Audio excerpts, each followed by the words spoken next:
Amém? Eu saúdo a todos com a paz do Senhor, amém? Glória a Deus. O Senhor está neste lugar, amém? O pastor Alex, ele não pôde estar aqui porque ele está trabalhando, amém? Mas o Senhor está neste lugar, amém? Eu quero louvar. Glória a Deus, aleluia. Amém? Quero que você se coloque na disposição do Espírito Santo nesta noite. Se ligue no trono da graça. Eu não tenho nada para te oferecer, mas Ele tem, porque Ele é poderoso. Ele é quem faz, Ele quem desfaz todas as coisas. Aleluia. Louvado seja o nome do Senhor. Espírito, enche a minha vida.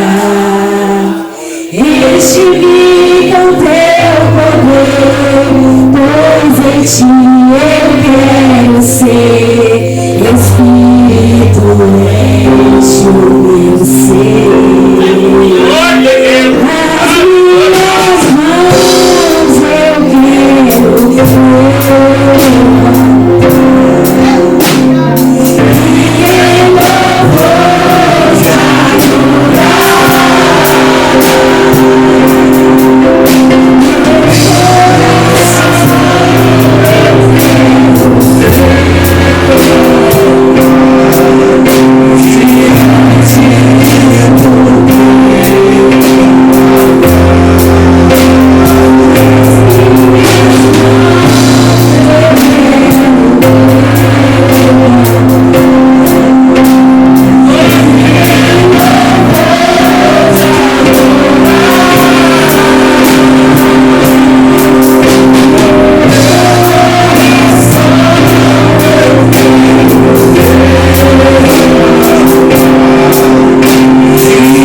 Nas minhas mãos eu quero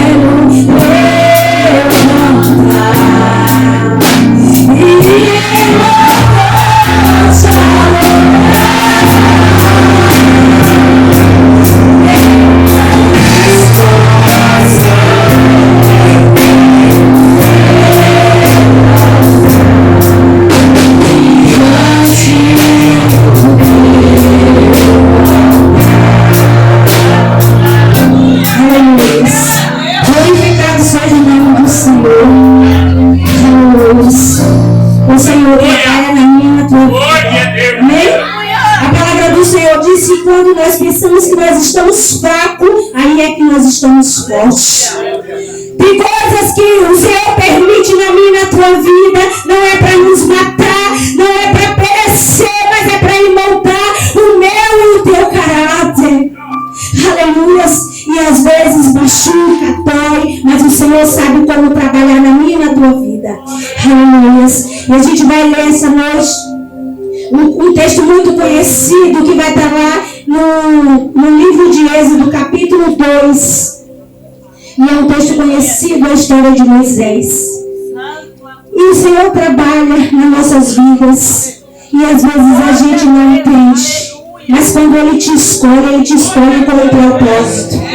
Saiba que você não é qualquer um. Você é escolhido dEle. Mas essa escolha tem renúncia.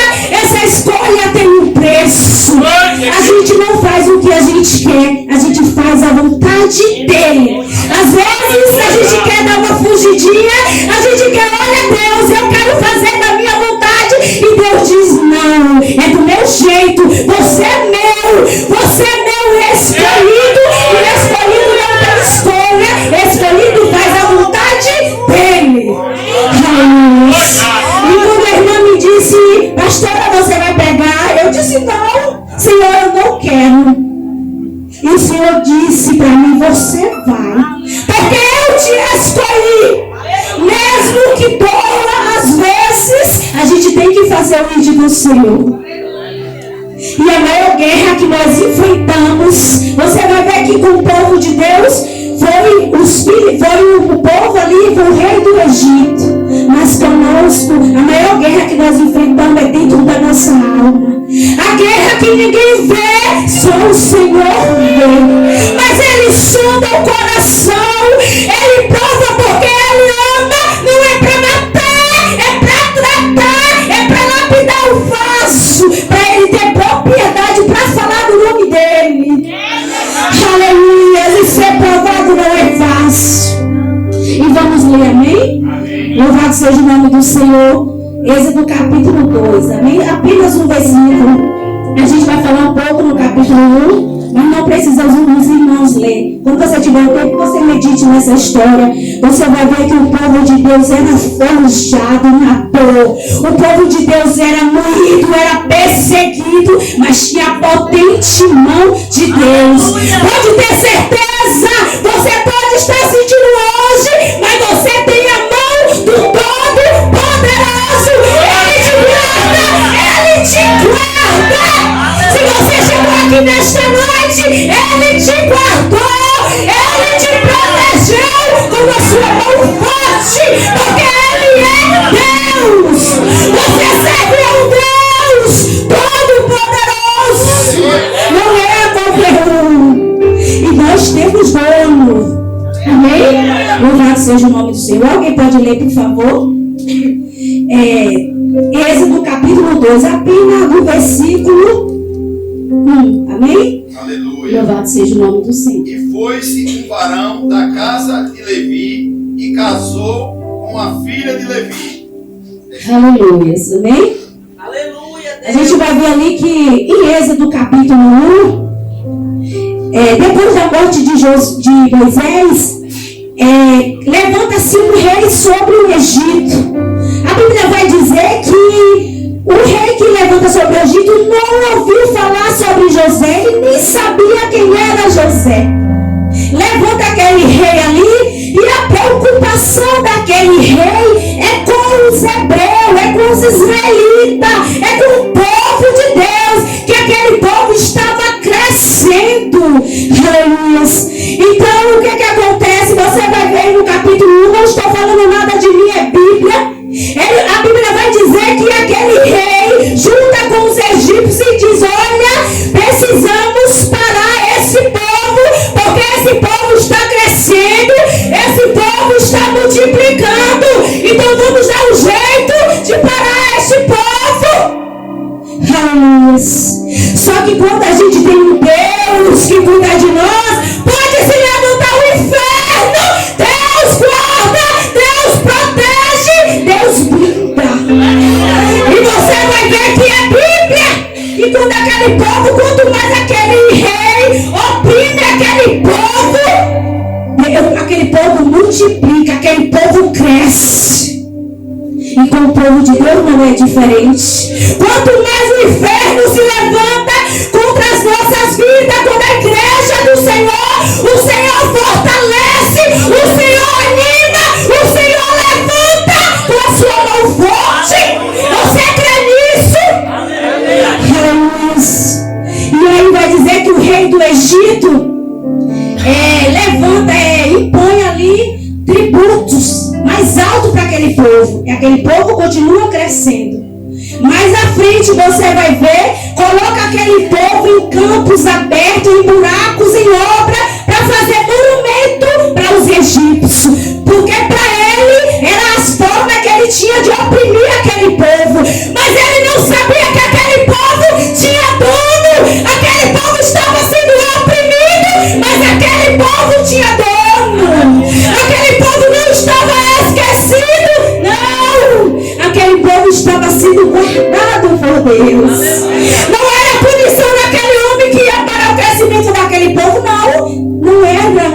E aí a gente vai ver mais à frente que o rei chama ali as parteiras e diz: olha, pegue todos os meninos que nascerem, mate. Só que mais uma vez a gente vai ver o cuidado de Deus para com o seu povo.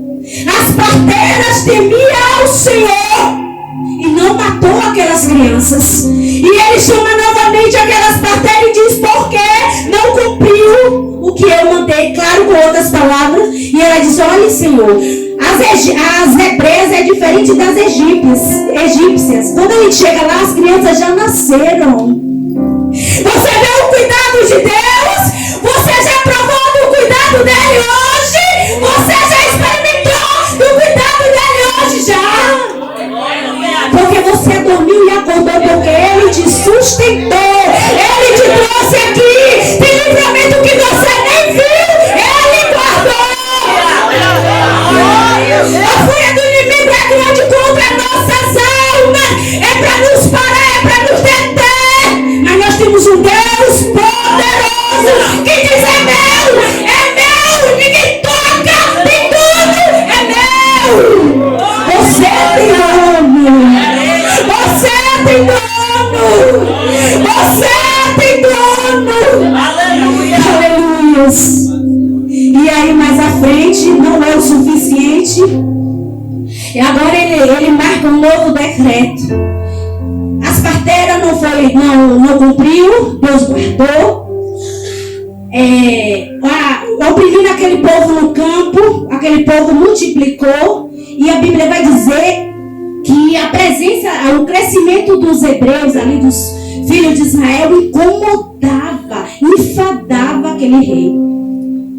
Aleluia. E aí mais para frente a gente vai ver que da tribo de Levi, né, há uma união ali. Aquela mulher concebe um filho. E o que acontece? Ela guarda aquela criança por 3 meses. Você sabe, você vai vir do cuidado de Deus o tempo todo com seus filhos, o tempo todo com o seu povo. E aquela mulher consegue guardar Moisés por 3 meses. Nós como mães, como que a gente consegue acalmar um filho? O filho chora, um bebê principalmente o tempo todo quer a atenção da mãe. Aí eu digo, é cuidado de Deus, não tem outra explicação. Deus guardou a vida daquele menino, Deus escondeu, Deus protegeu. E a Bíblia vai dizer que em algumas Bíblias vai estar cesto, em outras vai estar arca. E aquela mulher pega um cesto, betuma aquele cesto, protege aquele cesto todo e coloca aquela criança no rio. E a Bíblia vai dizer que a sua irmã, lá no capítulo 2, não estou falando de mim, amém? Que a sua irmã fica de olho. Enquanto aquele cesto vai, ela está de olho. E aí é o cuidado de Deus novamente. Até chegar lá, a filha de Faraó está banhando à beira do rio Nilo. E ela consegue pegar aquela criança. E aquela menina consegue convencer aquela mulher para que uma hebreia fosse cuidar, uma ama de leite fosse cuidar daquele bebê. A sua própria mãe agora vai ganhar dinheiro para cuidar do seu próprio filho. Isso não é cuidado de Deus. Isso não é proteção de Deus. Isso não é cuidado de Deus. Isso não é livramento de Deus. Aleluia. E aquela mulher vai cuidar daquela criança. Ela vai ganhar salário para cuidar do seu próprio filho. Mas a Bíblia vai dizer que aquela mulher faz um acordo com aquela mulher egípcia. Que quando ele tivesse maior, ela teria que devolver aquela criança. Aí você vai ver eu conheço uma amiga que ela fala que Deus complica, descomplica e diz por que complicou. E você vai ver que o descendente dos israelitas, o descendente do povo de Deus, é que vai viver no palácio, vai ter todo o conforto, vai ser tratado como da linha real. E depois aquele mesmo que Deus vai usar para salvar o seu próprio povo. E eu quero te dizer nesta noite, não desista da sua família. É culto de família, não desista. Não desista dos seus. Ah, mas a minha família é assim, é assado, mas é sua. Cuide dela, ore por ela. Porque Deus te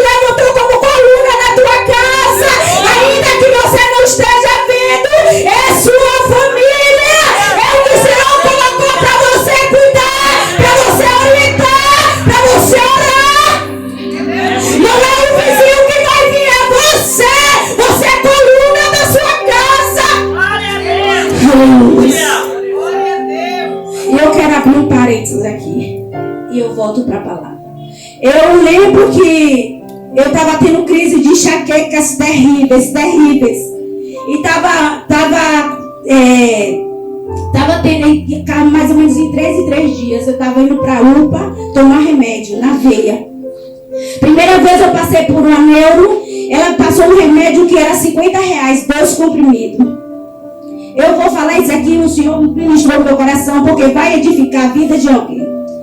A irmã Ana começou o culto dizendo sobre propósito de oração. E aí ela passou, eu falei, Senhor, eu não tenho condição de ficar tomando todas as vezes que eu tiver crise de enxaqueca, vou tomar esses remédios fortes, é caro, R$50, 2 remédios. Falei, Senhor, eu não tenho como. Fui novamente para outra neuro, ela passou outro remédio, 2 comprimidos, R$30.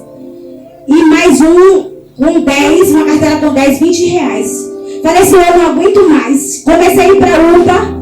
E aí as meninas disseram, você pare de ficar tomando remédio na veia, vai lhe dar uma trombose. Falei, sangue de Jesus tem poder. E aí eu falei assim, chegou um dia de eu ter dor de cabeça a semana toda, 7 dias. E as dores de cabeça, quem tem de enxaqueca, não é de pirona ou grama, não é não sei o que, não passa. Dores de cabeça que parece que você vai sair louca, literalmente. E aí eu falei, bem, eu vou fazer um propósito com o Senhor. Eu preciso, eu não aguento mais isso. Peguei e falei, bem, vou começar. Ele falou, amém. Comecei o propósito do jejum de Daniel, 21 dias. E a questão do jejum de Daniel, 21 dias, o primeiro dia, seu corpo grita por açúcar, é fato. Por café, se você gosta de café, o seu corpo grita. A sua pressão baixa, você parece que você fica estressado, porque o seu corpo está habituado à rotina normal. Primeiro, segundo dia, o terceiro dia, o Senhor lhe dá graça. Fiz 21 dias jejum de Daniel. E aí, entreguei ao Senhor. Quando foi um dia de um tempinho atrás, visitamos um casal de amigos. Eles são pastores. Chegou lá, tinha um pastor também com eles. E Deus usou aquele homem. E falou, olha, você... Oh, gente, isso é coisa de Deus. Isso é cuidado de Deus. Eu nunca vi aquele homem na vida. Se você não crê em profecia, amém, mas eu creio. Aquele homem nem sabia do propósito que eu fiz. Aquele homem nunca me viu. E ele falou, olha, botou a mão na minha cabeça e orou. Quando você era pequena, você tomou uma queda. Bateu a sua cabeça no chão. Estava criando um aneurisma. Você ia ter. Você a qualquer momento poderia morrer. E o Senhor nesta noite está te visitando e te curando. Oh, gente, isso é cuidado de Deus. É livramento. Por isso que eu vou te dizer nesta noite, quando você fizer um propósito com o Senhor, permaneça, porque Ele responde com fogo. Ele honra a sua palavra. Aleluia. E Deus é bom. Deus cuida de mim e de você. E sabe o que acontece? Todas as vezes que o povo de Deus é oprimido, espremido, Deus está tratando, está forjando o caráter, está lapidando para fazer um vaso novo. Deus não usa de qualquer jeito, não. Ele vai tratar com um vaso, sim.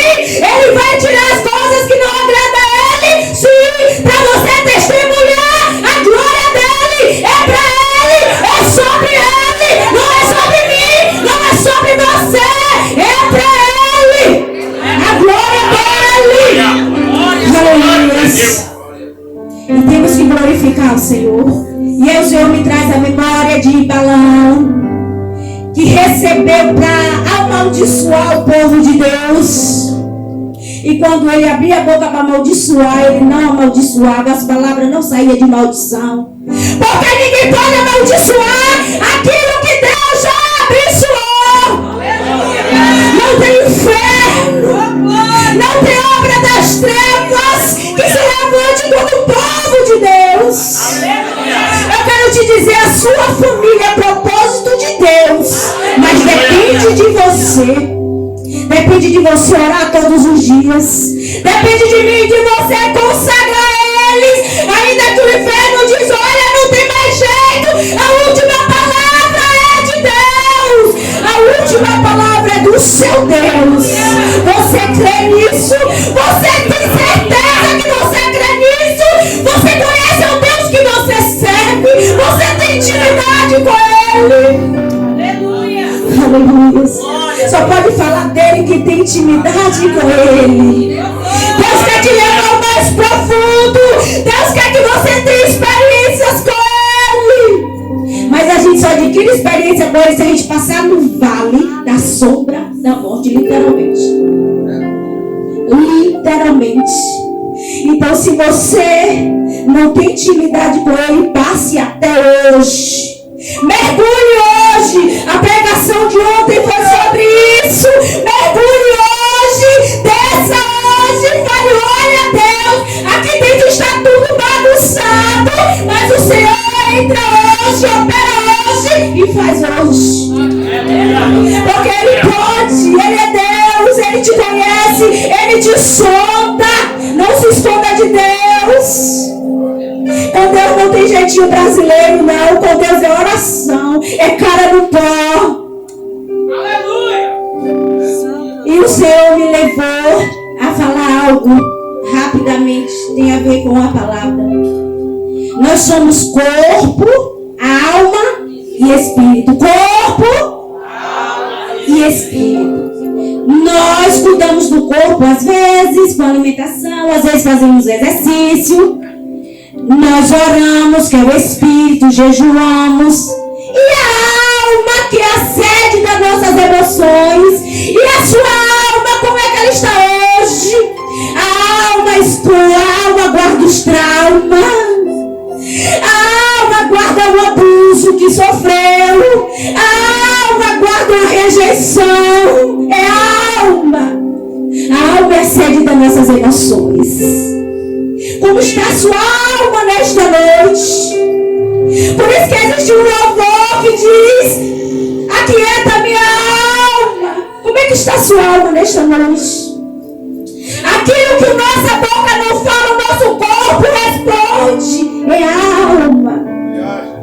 Às vezes a gente vê uma pessoa na igreja, julga, mas não sabe como aquela pessoa está. E a alma está abatida, a alma está ferida, a alma está machucada. E o Senhor manda te dizer nesta noite: aquieta a alma, eu estou no controle de todas as coisas. E se a família é um triângulo, amém? Deus acima de todas as coisas é fato.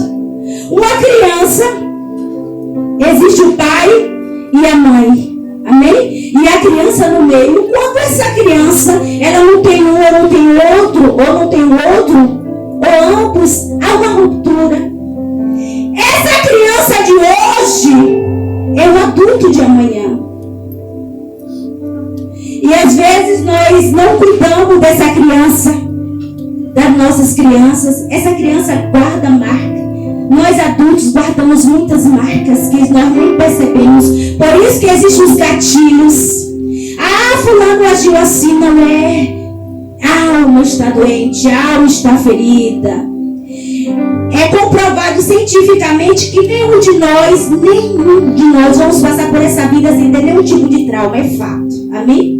Só que nós, quanto pais, o máximo que podemos fazer é cuidar dos nossos filhos.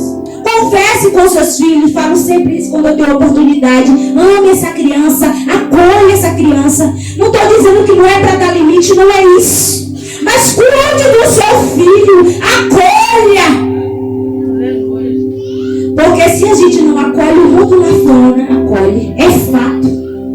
Eu tenho um menino, todo mundo sabe, Elias de 5 e Samuel de 12. Tudo eu converso com ele, tudo. Se ele estiver escondendo alguma coisa, eu sei. Eu falo, você está escondendo algo. Não, mãe, eu falei, se você não me falar agora, eu vou descobrir. E mãe sabe quando o filho não está falando a verdade. Mãe descobre. E um dia desse aconteceu algo, ele machucou brincando no condomínio, machucou o lado aqui da perna. E aí ele falou assim: mãe, eu tenho algo para te contar, mas por favor não conta ao meu pai. Falei: mas Samuel, eu preciso falar com o seu pai. Mãe, por favor. E realmente Alex estava agoniado, para você ver como é as coisas. E aí eu falei: tá certo, não vou contar hoje, porque ele está com a cabeça cheia, mas você sabe que agora eu vou ter que contar para ele. E aí ele pegou, e todas as vezes que ele ia dormir, sujava a roupa toda de sangue, aquela coisa toda. Eu falei: Samuel, não dá mais, eu preciso falar com seu pai. E aí eu falei com ele, e ela falou: mas por que você não me contou? Aí fui sentar e explicar ao bem, porque você estava assim e tal, e aí não ia dar ruim. Aí ele falou: mas sempre que acontecer, você precisa me contar, se fosse algo mais grave. Ou seja, nós precisamos ser parceiros nas nossas casas, confiar no seu esposo, na sua esposa e nos seus filhos. Porque se ele chegar em casa com um lápis que não é dele, hoje ele chega com lápis, amanhã com a caneta, depois com um monte de coisa, e a gente vai achando que é normal. Não é normal. Então precisamos cuidar dos nossos filhos, da nossa casa. E aí você vai dizer: pastora, minha casa, você não tem noção como é aquela. Não quero saber, mas o Senhor sabe. Você tem autoridade sobre a sua casa, você tem autoridade sobre os seus filhos. Deus te levantou como cabeça naquele lugar. Não importa, você não vive por vista, você vive por fé. Não importa o cenário hoje, mas você está profetizando, você está plantando. Amém? Você está plantando. Você precisa plantar na sua casa. Ainda que você não esteja vendo, você precisa profetizar que esse filho é bênção, esse filho vai ser um levita, esse filho vai ser um pastor, esse filho vai ser um homem de Deus. Ainda que você não esteja vendo, você precisa profetizar. Amém? O Senhor te escolheu como cabeça e não como cauda. Amém? Então louve ao Senhor pela família que você tem. Ninguém tem família perfeita, pode ter certeza disso. Não, aquelas famílias, como as pessoas dizem, de margarina, não existe. Ali é tudo aparência. Mas cada um tem o seu modelo. Cada um organiza a sua família do jeito que sabe, do jeito que aprendeu. Exceto que a educação de antigamente não vai funcionar hoje, gente. Não vai. É fato. Não tem como. E nós estamos hoje em um desafio ainda maior, a era da tecnologia.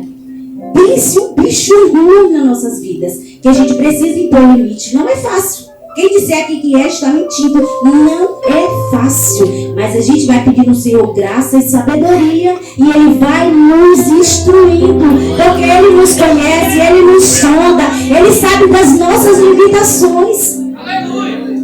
Então, se o Senhor me escolheu e te escolheu, foi com um propósito. Foi para louvor e glória dele. Ninguém aqui é melhor do que ninguém. Nós somos filhos escolhidos de Deus, geração eleita. Você não é qualquer um.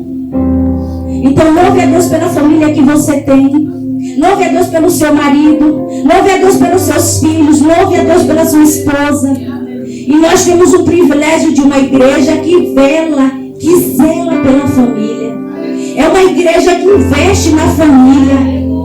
Isso é bom. É uma igreja que está preocupada conosco, com as nossas famílias. Nós não estamos só.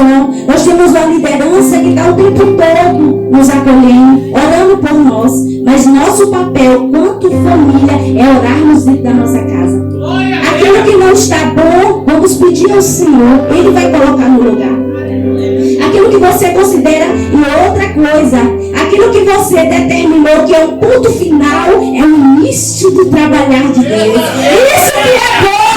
Aquilo que você determinou que é o ponto final, é o início do trabalhar de Deus. É o agir de Deus, é o reboliço dele. Ele vai entrar, ele vai fazer, porque é para o nome dele ser glorificado. Deus não dá glória dele a outro, a glória dele, a honra dele, é tudo para ele. Se você não lembrar de nada que eu falei, grave isso. Aquilo que você botou ponto final hoje é o início de Deus trabalhar hoje. Você vai chegar naquela casa hoje terminando terminando. Olhe, Satanás, onde tu estiver aqui, a partir de hoje, Deus vai trabalhar, Deus vai agir, Deus vai fazer, Deus vai mover.